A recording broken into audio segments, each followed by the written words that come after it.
ఇంకెవరు ఇంకా సంఘం సభ్యులు యాదగిరి సార్ ఎక్కడ పాషం యాదగిరి గారు మీరు మొన్న వచ్చినట్టు కదా పిడమర్తి రవి గారు వాళ్ళతో ఏమైనా మాట్లాడిరా మీరు డైరెక్ట్ ఫోన్లో చేస్తున్నారు కదా వాళ్ళతో లేదు నేను ఇక్కడ వీళ్ళు సుభాష్ గారు పాషం దగ్గర అని చెప్తే నేను ముందు రోజు ధర్నాకు రావడం జరిగింది ఆ రోజు పని జరుగుతుంది ఇక్కడ ఆయన శవాల ఆ పెట్టే మీద ఒక 2 అడుగులు 3 అడుగులు సిమెంట్ ఫిక్స్ చేసి దాని మీదకి వెళ్ళి నిర్మాణం చేస్తుండ్రు దాన్ని అప్పుడు ఆపించినాం పోలీసులు రమ్మంటే మా ఇక్కడ ఉన్న కుర్మ సోదరులు మొత్తం కూడా పోలీసులతో మాట్లాడిండ్రు అతనికి చాలా అధికారులు అండగా ఉన్నట్టు అనిపిస్తా ఉన్నది పోలీసులు కానీ ఆఫీసర్లు కానీ అండగా ఉండి ఆయనకు పర్మిషన్ ఇచ్చిండ్రు నాట్ ఇంటర్వ్యూ అయితే ఆయన ఇంటర్వ్యూ అయితే కానీ మనల్ని కానిస్తలేడు ఎంతసేపటికి పోలీసులు వీళ్ళని మాత్రమే పిలిచి వీళ్ళని కంట్రోల్ చేస్తారు కానీ నిజంగా అన్యాయం ఎక్కడ జరిగిందో వాళ్ళని ఆపే ప్రయత్నం పోలీసులు చేయట్లేదు కోర్టు కూడా not to interfere only plot number 41 లో నాట్ టు ఇంటర్ఫియర్ అన్నది ఇది ప్లాట్ నెంబర్ 77 పక్కన ఉన్న శ్మశాన వాటిక ఇప్పుడు వాడు తప్పుడు రికార్డ్స్ పెట్టి ఇది 41 అని 77 అని చెప్తే ఈ నుంచి ఆ సాయిబాబా గుడి వరకు మొత్తం కబ్జా చేస్తుండు రేపు ఇక్కడ వీళ్ళు కనుక ఈ రోజు కనుక ఇక్కడ ఆపకపోతే సాయిబాబా గుడి వరకు మొత్తం కట్టేసుకుంటారు వాళ్ళు అందుకోసమే నా రిక్వెస్ట్ ఏంటంటే వాళ్ళు ఈ శ్మశాన వాటికలే కాదు విద్యా సంస్థలు వాళ్ళే ఆక్యుపై చేసిండ్రు చివరికి స్పాల్ కూడా నడిపించి స్పాల్ కూడా పెట్టి వ్యాపారం నడుపుతారు వాళ్ళు అంత దుర్మార్గులు వాళ్ళు అందుకోసమే మా మార్వాడి గో బ్యాక్ చేసి వీళ్ళకి సంపూర్ణ మద్దతు తెలియజేస్తుంది మా నాయకులందరూ కూడా ఈ ఎక్కడ అయితే మార్వాడి లాక్పై చేస్తుండో ఎక్కడ వాళ్ళ అక్రమాలు అన్యాయాలు ఉన్నాయో మా నాయకులకు తెలియజేయండి ఖచ్చితంగా మేము మా ప్రయత్నం చేసి ఆ సమస్యను పరిష్కారం చేసేటప్పుడు వాళ్ళకి వ్యతిరేకంగా ఆపగలుగుతారా మీరు తప్పకుండా ఆపుతాం మా ప్రజల చైతన్యం అయినారు ఇంతమంది మార్వాడి వ్యతిరేక ఉద్యమానికి రావడం మొదటిసారి ఇక్కడే స్థానికులు వీళ్ళు కుర్మలు ఇక ఏ రోజు ఒక రోజు వచ్చేది మారవడం చంపైన చావాలని డిసైడ్ అయిన వాళ్ళు అందుకోసం పెద్ద ఎత్తున పోరాటం చేస్తారు మన 10 మంది వచ్చి 100 మంది వచ్చి 1000 మంది వస్తారు ఇక్కడే కాదు ఈ కురుమూలు రాష్ట్రం మొత్తం ఉన్నారు 10 లక్షల మందికి ఎక్కువ ఉంటారు అందరితో రేపు వచ్చి వీళ్ళు రక్షించుకుంటారు ఇలా ఇవాళ రాష్ట్రంలో ఉన్నటువంటి కుర్మాల నా విజ్ఞప్తి ఏంటంటే హైదరాబాద్ లో కుర్మాల స్థలాన్ని ఆక్రమించినప్పుడు మనం సైలెంట్ గా ఉంటే ఆ మానవుడు రేపు మీ ఊరు కూడా వస్తాడు కాబట్టి ఇప్పుడే అడ్డుకుందాం ఇప్పుడే ఎదుర్కొందాం అని కూడా సందర్భంగా కుర్మ సోదరులందరూ కూడా రాష్ట్ర వ్యాప్తంగా ఉన్న కుర్మ సోదరులు కూడా విజ్ఞప్తి చేస్తున్నారు మన తొలి వెలుగు నుంచి హిందూ శ్మశాన వాటికని రక్షించుకుందాం స్లోగన్స్ కాపాడుకుందాం హిందూ శ్మశాన వాటికను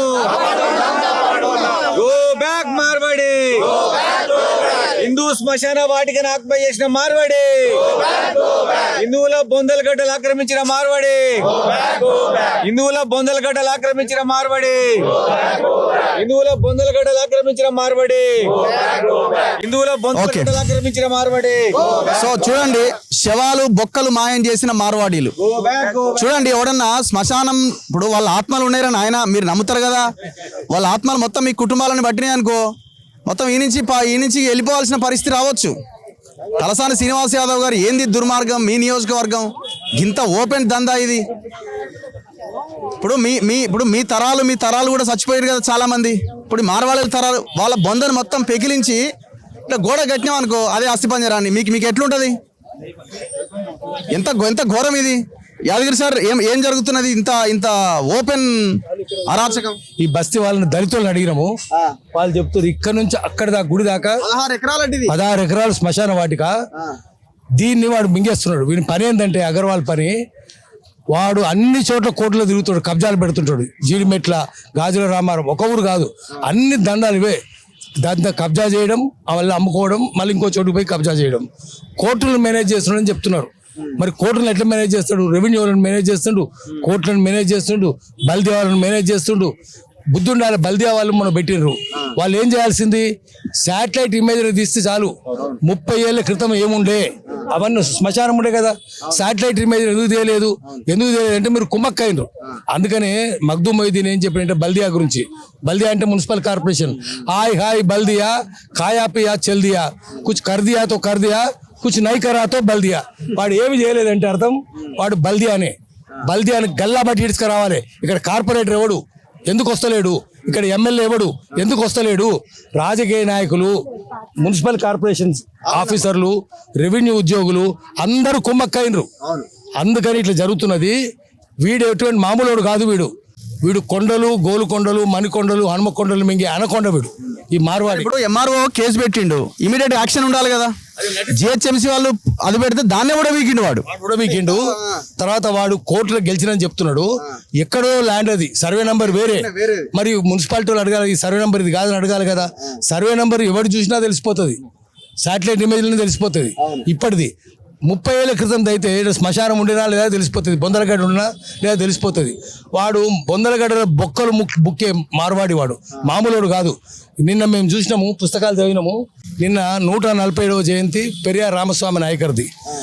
ఆయన 100 ఏళ్ల కిందనే మద్రాసులో మార్వాడి గో బ్యాక్ ఉద్యమం చేసిండు.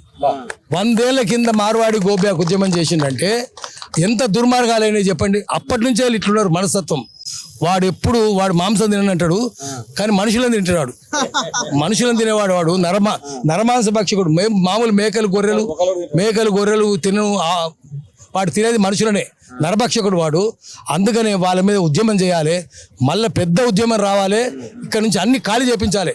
మనం పోయి నెక్స్ట్ చేయాల్సింది ఎమ్మెల్యే ఎవడు చూసి, ఇక్కడ ఎమ్మెల్యే ఎవడు, అక్కడ పోయి ఏం చేస్తున్నావు, తల ఉందా లేదా, నువ్వు తలసాని శ్రీనివాస్ యాదవ్రా, తల లేని శ్రీనివాస్ యాదవ్రా. తల ఉంటే నీకు మెదడు ఉంటుంది, గుండె ఉంటుంది, రెండు లేవా, పోయి అక్కడ కూర్చోవాలి. సార్ మీకు ఎస్టేట్ ప్రాపర్టీస్ గురించి తెలుసు కదా, మీకు చరిత్ర తెలుసు కదా. 2000 ప్రాపర్టీలు సికింద్రాబాద్ ఏరియాలో కబ్జాకు గురైనాయి. గవర్నమెంట్ తీసుకుంటలేదు. అది ఎనామ్స్ అండ్ ఎస్టేట్స్ యాక్ట్ రద్దయితే ఆ తర్వాత 1960లో మేము ఇనామ్ ఇచ్చారు మాకంటే. చెన్నారెడ్డి కేసు వేసిండు ఆయన ముఖ్యమంత్రిగా. ఏమనంటే నేనే ఓటేసిన దానికి వ్యతిరేకంగా రద్దు చేయమని చెప్పిన, రద్దయింది, చట్టం వచ్చింది. ఎట్లా చేశారు మీరు? వాడు 1970లో వచ్చినట్టు, 1980లో ఇనామ్స్ కింద వచ్చినట్టు, ఎస్టేట్స్ కింద వచ్చినట్టు చూపిస్తారు. కోర్టులు ఎట్లా నమ్ముతున్నాయి? ఇప్పుడు కోర్టుల సంగతి ఏంది?